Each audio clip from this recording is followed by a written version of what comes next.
no capítulo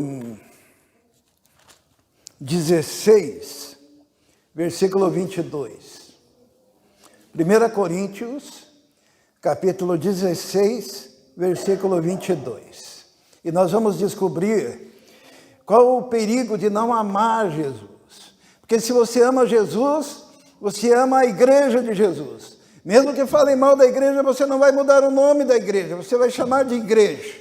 Você não vai chamar de comunidade. Você não vai chamar de centro, sei lá do que.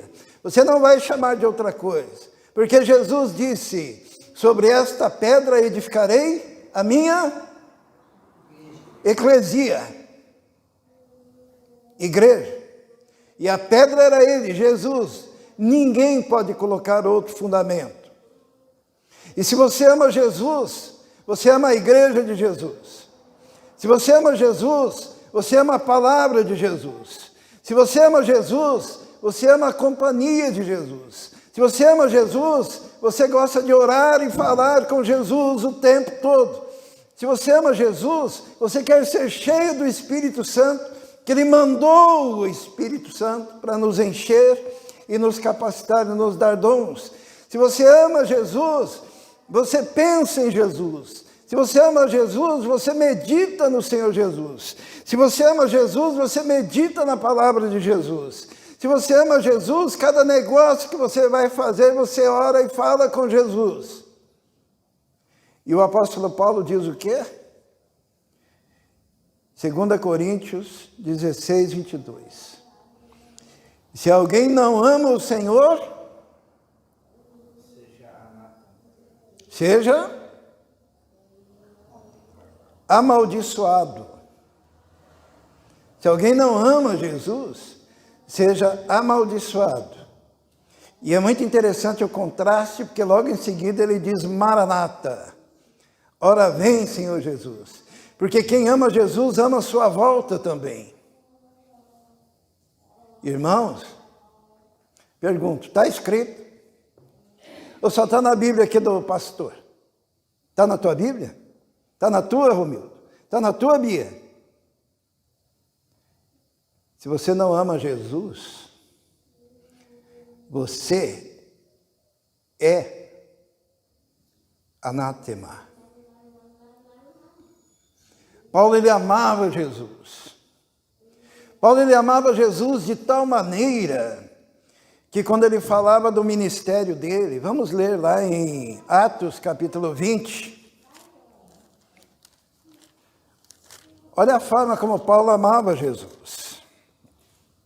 Atos capítulo 20, versículo 24. Olha o que ele diz. Vamos esperar, né? Atos 20, 24. Paulo diz assim, todavia não me importo, nem considero a minha vida de valor algum para mim mesmo. Se tão somente puder terminar a corrida e completar o ministério que o Senhor Jesus me confiou, de testemunhar do Evangelho da graça de Deus. Paulo, na versão que muitos irmãos têm aí, em nada considero a minha vida como preciosa, mas vivo para quê? Para completar o ministério que Deus colocou diante de mim. E é por isso que Paulo, amando a Jesus, amou até o final da sua vida, quando naquele cárcere. Como que foi o final da vida de Paulo? Alguém sabe? Ele dá testemunho disso, né? Paulo lhe diz assim, vai chegar o inverno. Já preguei sobre isso. Paulo disse, vai chegar o inverno. Peça para me trazerem uma capa por causa do frio, né? Ele estava na prisão, passando frio. O maior apóstolo, o apóstolo dos gentios. O que mais que ele pediu? Ele disse, oi? Ele disse assim, olha, traga o Marcos, ele é tão importante para mim, João Marcos, né? Porque ele tinha tido uma intriga, porque João Marcos o havia abandonado numa viagem missionária e Paulo ficou muito bravo. Mas ele já experiente, mais velho, ele disse, olha, é o Marcos, o João Marcos. Ele queria liberar perdão. No final da vida dele, ele pediu assim, olha, traga os meus livros, especialmente os pergaminhos, que seriam porções das escrituras da época. E nós podemos até imaginar Paulo, naquele final da vida dele, quando rangeram as portas da prisão e entrou o verdugo e disse, coloque a sua cabeça no tronco. E Paulo coloca a sua cabeça no tronco e última coisa que lhe aconteceu, quando a sua cabeça foi separada do seu corpo, e Paulo foi ao encontro do Senhor. Em nada tenho a minha vida como preciosa. Amar ao Senhor Jesus é cumprir o ministério. Amar o Senhor Jesus é andar com Ele. Amar o Senhor Jesus é amar a sua palavra. Amar o Senhor Jesus é desejar a sua volta. Amar o Senhor Jesus é amar a igreja e estar em comunhão com os irmãos. Amar o Senhor Jesus é amar o próximo. Amar o Senhor Jesus é querer fazer a obra de Deus. Amar o Senhor Jesus é enfiar a mão no bolso e entregar o seu dízimo, a sua oferta para o ministério, para o evangelismo, para o serviço missionário. Amar o Senhor Jesus é agir como Jesus agiu, perdoando o próximo. Amar o Senhor Jesus é dar testemunho. Amar o Senhor Jesus é viver em torno da palavra do Senhor.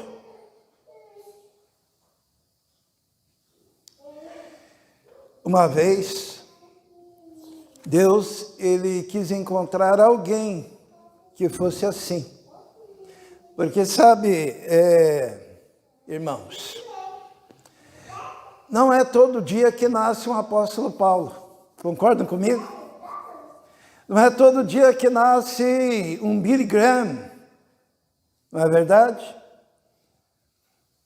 E uma vez, a nação de Israel estava numa bancarrota, numa derrocada espiritual terrível. E Deus queria agir. E Deus queria salvar aquela nação. E Deus deu uma ordem para o profeta Jeremias. Qual foi a ordem que Deus deu a Jeremias? Alguém sabe? Vamos abrir lá em Jeremias, e esse é o nosso texto de hoje, né? E hoje nós cantamos tanto sobre consagração, né? Então, Jeremias capítulo 5, Deus deu uma ordem a Jeremias. Porque Deus queria salvar, Deus queria libertar, Deus queria transformar aquela sociedade, Deus queria tocar naqueles homens, naquelas mulheres. E Deus deu uma ordem a Jeremias. Jeremias capítulo 5, versículo 1. Todos encontraram? Ele disse o seguinte: percorram as ruas de Jerusalém, olhem e observem, procurem em suas praças, para ver se podem encontrar alguém que haja com honestidade e busque a verdade. Deus falou, olha, eu quero que vocês encontrem alguém honesto, correto, íntegro. Nos dias de hoje, na Nova Aliança, seria uma ordem, procure alguém que ame o Senhor Jesus. Procure alguém que esteja dedicado ao Senhor Jesus. Procure alguém que se entregue ao Senhor Jesus. Que viva uma vida consagrada. Se nós fôssemos procurar alguém assim, aonde que nós procuraríamos? Será que numa boate? Você quer procurar uma pessoa santa, onde você vai encontrar essa pessoa santa? Qual lugar? A gente procuraria na igreja, não é isso? Nós não procuraríamos nas festanças, nós não procuraríamos nos bares. E Deus, na sua sabedoria, Ele disse assim, olha, procurem aonde? Nas ruas de Jerusalém. Porque Jerusalém era o centro do culto e da adoração a Deus. Jerusalém era o lugar onde as pessoas iam de longe para oferecer sacrifícios ao Senhor. E a ordem foi, procure pelas ruas, pelas praças de Jerusalém, uma pessoa, alguém, pode ser homem, quando aparece a palavra alguém, pode ser homem, pode ser mulher, pode ser criança, pode ser adolescente, mas encontre alguém que haja com honestidade e busque a verdade, então eu perdoarei a cidade. Os irmãos estão vendo a procura, que era a ordem que foi dada para procurar alguém. Sabe, um dia, um menino de 16 anos estava num culto,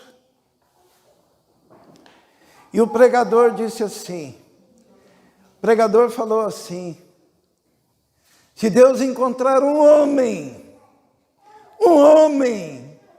consagrado, um homem dedicado, um homem que busque a santidade, um homem que ore. Se Deus encontrar um homem, Ele pode transformar essa sociedade. E tinha um menino de 16 anos ali naquele culto, aquela igreja dormindo, aquela igreja morna, e aquele menino olhou para aquele pregador e disse, este homem serei eu. E ele tomou a decisão de ser a pessoa íntegra, de ser a pessoa correta, de ser a pessoa que ora, de ser a pessoa que busca a Deus. E Deus transformou a vida daquele menino de 16 anos. E hoje em dia, ele é conhecido como o príncipe dos pregadores. Viveu em 1800. Como que é o nome dele? Todo mundo já sabe, né? Charles Spurgeon. Ele resolveu ser aquele homem nas mãos do Senhor. E ele se tornou pastor com 16, 17 anos. Ninguém dava nada por ele. E começou a pregar a palavra. Naquela época, 1800, os irmãos sabem como é que eram os sermões? O pregador, ele escrevia o seu sermão. Por isso que nós temos os sermões do Spurgeon até os dias de hoje, né? Ele escrevia. E daí ele ia para a frente do púlpito da igreja e ele fazia o quê? Ele lia os seus sermões. E alguns eram bem extensos. Os irmãos já pararam para pensar que nós vivemos numa época em que quando o sermão demora mais do que 15 minutos, o povo já começa a ficar meio incomodado.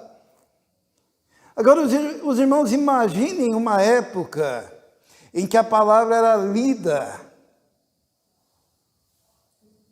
Mas quando você lê, quando você vê o conteúdo, quando você vê a profundidade, quando você vê a utilização de pérolas da Bíblia em todos os cantos daquela mensagem, e quando você vê a dimensão da misericórdia que havia em cada palavra, em cada expressão,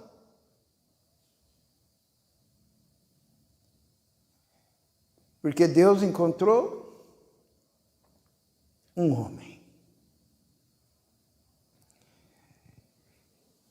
Teve uma vez que um menino caipira, lá dos Estados Unidos, foi num culto também, numa igrejinha assim, meia morna. E o pregador fez o apelo. Sabe o que ele pregou? Ele disse: Deus está procurando um homem que se coloque nas minhas mãos. E aquele menino, ele disse: este homem serei eu. Vou dizer o nome do menino. Billy Graham. Todos já ouviram falar, né? Morreu com 99 anos, há alguns anos atrás. E foi o homem que pregou no mundo todo e que entrou na época da antiga União Soviética e ali proclamou a palavra de Deus. É conhecido como o evangelista do nosso século, porque ele se dedicou ao Senhor e disse: este homem serei eu. E Deus o usou. Eu fico imaginando aquele pregador daquela igrejinha, né? Talvez ele, quando morreu, chegou lá no céu, na presença de Deus, triste, né? Pensando assim: Senhor, eu não fiz tudo o que deveria fazer. E o Senhor Jesus, olhando para ele, diria o quê? Vem, servo fiel, porque você cumpriu o seu ministério. Lembra aquela mensagem que você pregou e aquele magricela foi lá na frente, adolescente, de 16 anos? Ele se converteu e ele ganhou multidões, porque você pregou. Porque você anunciou. Deus está querendo você. Está escrito aqui, Jeremias 5:1, percorra as ruas de Jerusalém, olhem, observem, procurem em suas praças, para ver se podem encontrar alguém que haja com honestidade, que busque a verdade. Então eu perdoarei. Embora digam: juro pelo nome do Senhor, ainda assim estão jurando falsamente. Quando foi procurado alguém, eram pessoas que juravam falsamente. Sabe o que é jurar falsamente? O que é perjúrio, sabe? Lá nos 10 mandamentos tem o pecado do perjúrio, né? Que é usar o nome de Deus em vão.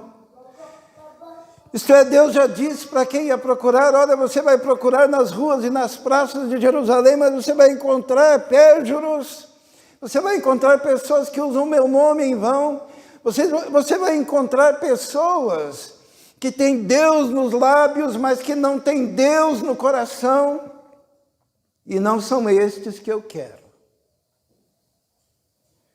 Jesus falou isso de outra forma, né? O que ele disse? Ele disse assim: nem todo que diz Senhor, Senhor entrará no reino. Muitos me dirão naquele dia: Senhor, Senhor, em teu nome nós expulsamos demônios. Senhor, Senhor, em teu nome nós fizemos maravilhas. Senhor, Senhor, em teu nome nós profetizamos. E Jesus vai dizer: nunca vos conheci. Apartai-vos de mim, vós que praticais a iniquidade, porque não é só ter o Senhor nos lábios, não é só ficar falando Senhor, Senhor. A vida tem que ser diferente. Quando é orientado para procurar alguém, no versículo 3 diz assim: Senhor, não é fidelidade que os teus olhos procuram? Então os irmãos vejam que Na tentativa de encontrar alguém, haviam aqueles que usavam o nome de Deus em vão, e depois aqueles que não eram fiéis.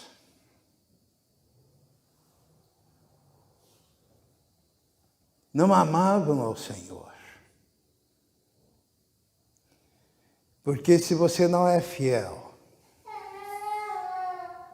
é porque você não ama. Isso é fácil de entender, né?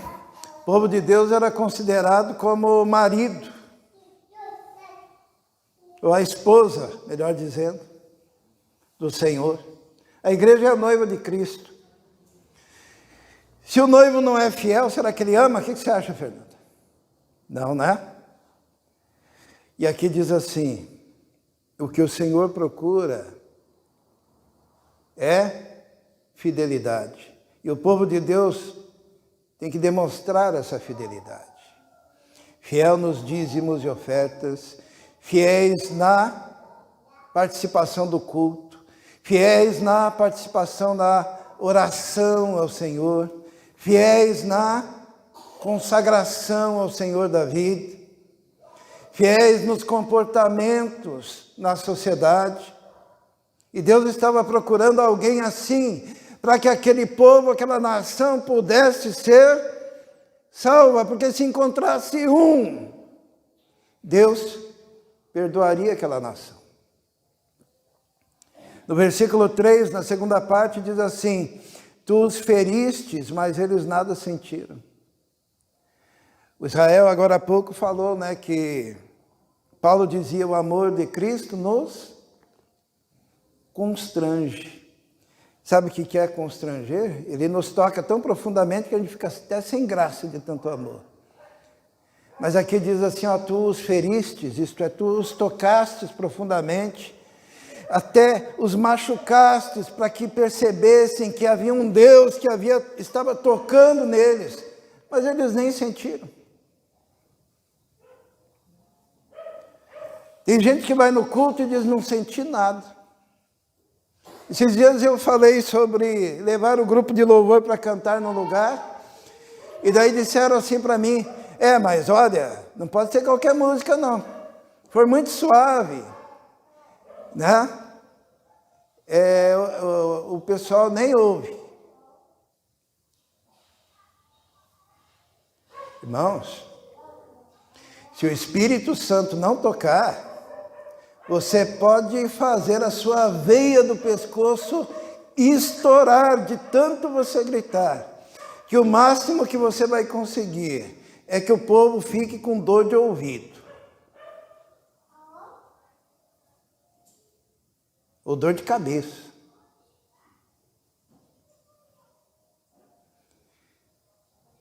Ali diz assim, o Senhor feriu esse povo, mas eles nem sentiram. Olha, continua ali, tu os deixaste esgotados, mas eles recusaram a correção, endureceram o rosto mais do que a rocha e recusaram arrepender-se. E sabe quando o Senhor faz com que você fique cansado? Porque Ele está chamando a tua atenção, ó, descansa em mim, não quero. E Ele faz com que você corra, e corra, e corra, e corra, e faça isso, e faça, e corra, e você está esgotado. E Ele diz, agora que você percebe que você não consegue, olhe para mim, descansa em mim.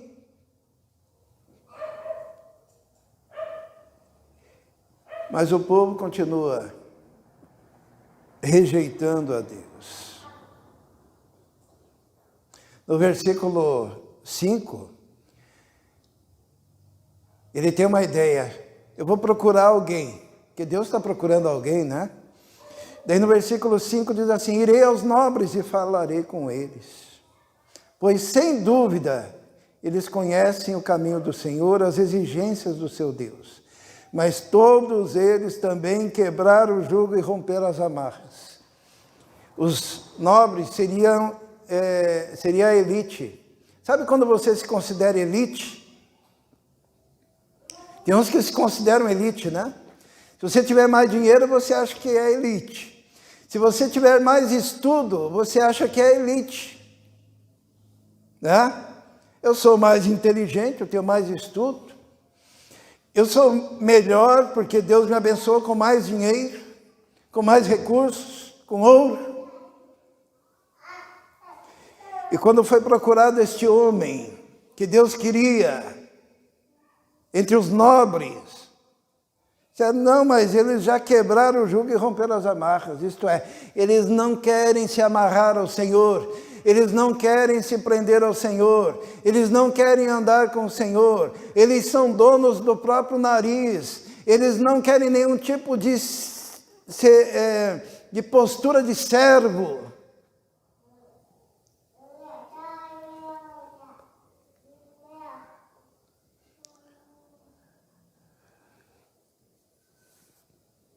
Então eu vou procurar aonde? Alguém que queira servir a Deus. No versículo 7 fala. Por que deveria eu perdoar-lhes isto? Seus filhos me abandonaram e juraram por aqueles que não são deuses. Eu vou procurar entre os seus filhos. A maior desgraça para um pai é olhar para o filho e perceber que não conseguiu ensinar para ele os caminhos do Senhor. E era o que estava acontecendo com aquela geração. Tanto que aqueles filhos, olha só a autoimagem deles. Versículo 8, o que diz? Como que se pensavam e se viam os filhos, os jovens daquela geração. Eles diziam, são garanhões, bem alimentados e excitados, cada um relinchando para a mulher do seu próximo. Eles eram autossuficientes, nós somos os bons, nós somos os machos, alfa, nós somos como garanhões que tudo podem. E Deus queria só pessoas humildes.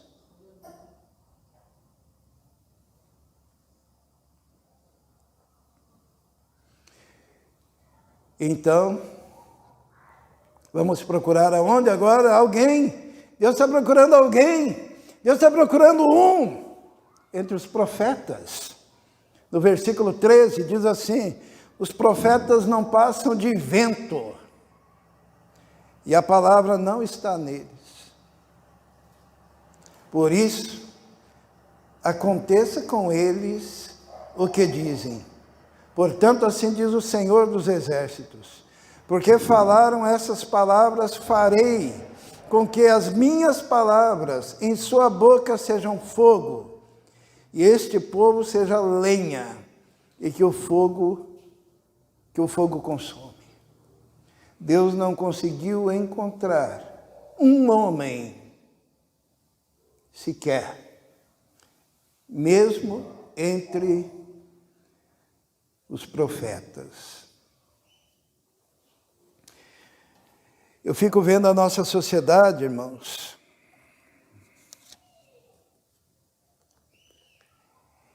e eu temo muito pela nossa sociedade, né?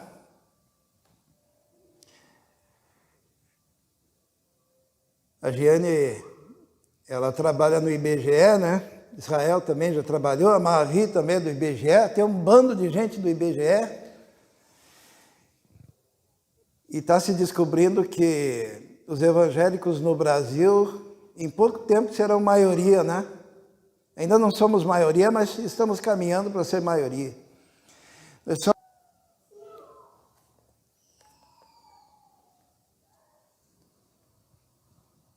Deus está procurando crente de verdade. Não é crente que enche a igreja para dizer assim, eu vim aqui buscar minha bênção. Eu gostei muito do culto hoje, Israel, das músicas. Sabe por quê? Porque era tudo, se a gente for resumir o culto, é a Ele a glória. Não é? É a Ele. É o Senhor. É a Jesus.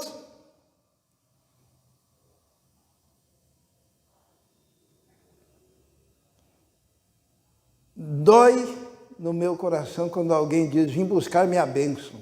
Daí eu tenho que dizer, ó, você não tem bênção nenhuma a não ser Jesus. Jesus é a única bênção. O que vier depois é lucro. Mas se você não quiser Jesus, você não tem nada.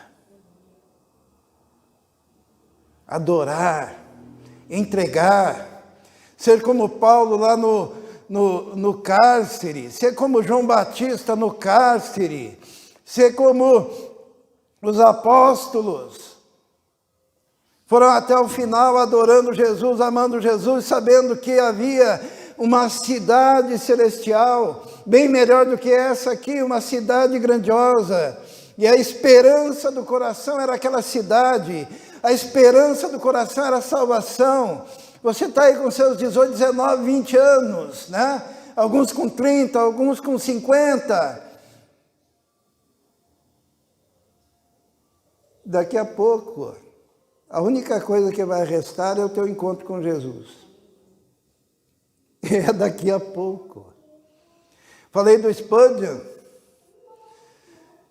aquele homem que se consagrou ao Senhor, morreu com talvez 60 anos, não lembro, em 1890, mais ou menos.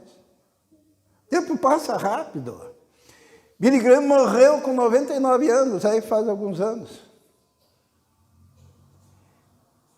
E a nossa caminhada é essa. E se você não ama Jesus, você está caminhando um caminho de maldição. Se você não busca o Senhor em primeiro lugar na sua vida, você caminha um caminho de maldição. Se você não serve ao Senhor Jesus 24 horas por dia, se você não diz a Ele, Senhor, o Senhor é o meu bem maior, você está caminhando caminho de maldição. Igreja não é brincadeira. Fazer parte da igreja é fazer parte do corpo de Jesus. E é viver para Ele.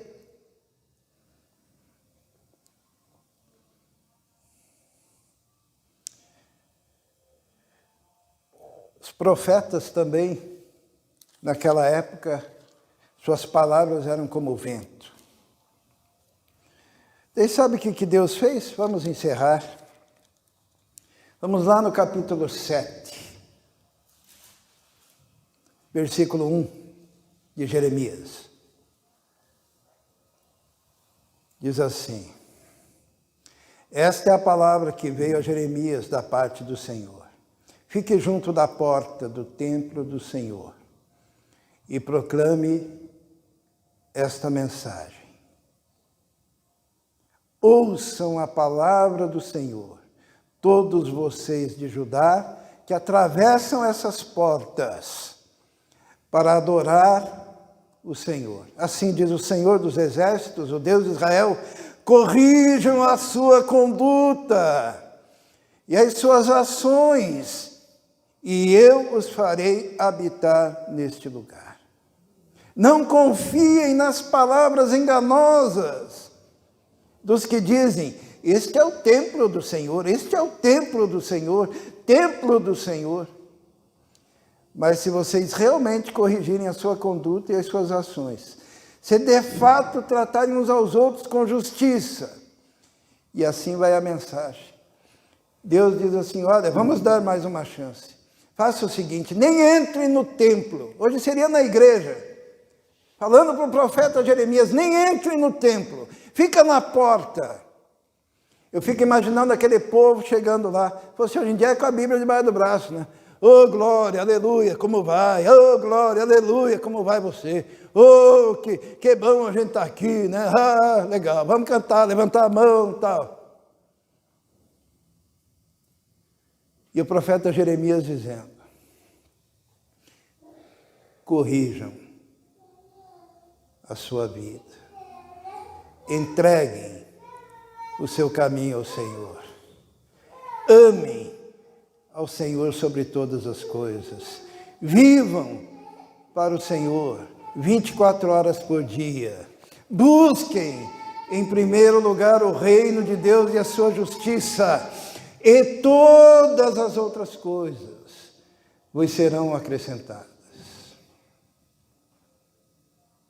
Ame o Senhor. É o primeiro mandamento, né? Ame o Senhor, como?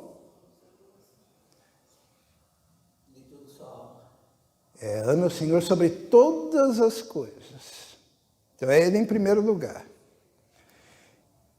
Com toda a tua alma e de todo o seu entendimento. E ao próximo, como a ti mesmo. Sabe? Alguém disse assim, poxa, mas ficou muito fácil, né? Porque Jesus resumiu o mandamento em amar o Senhor sobre todas as coisas, ficou fácil, né?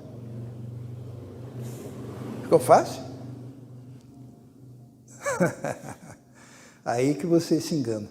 Era muito mais fácil ter uma lista de mandamentos e dizer, ó, esse eu cumpri, esse eu cumpri, esse eu não cumpri, esse eu cumpri, esse eu não cumpri, guardei o sábado, não comi porco, mas acontece que eu fiz isso, fiz aquilo, uma lista, né?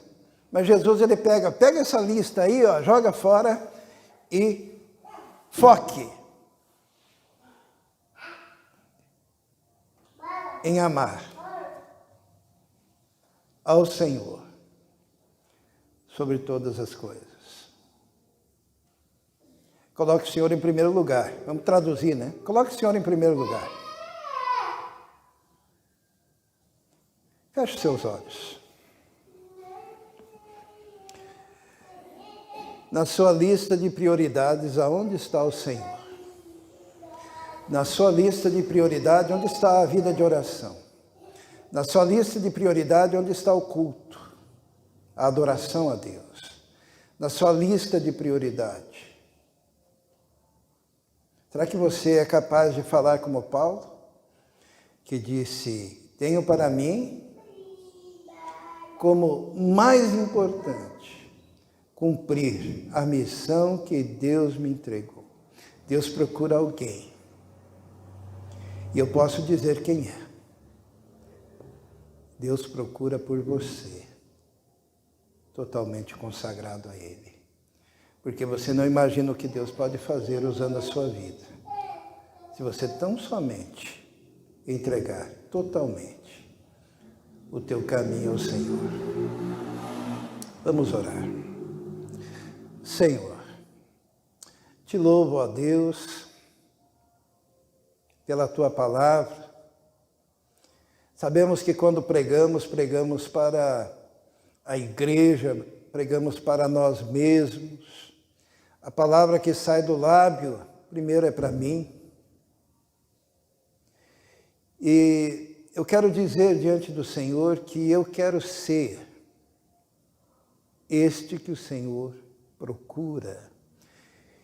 E a tua igreja quer ser a igreja que tu queres.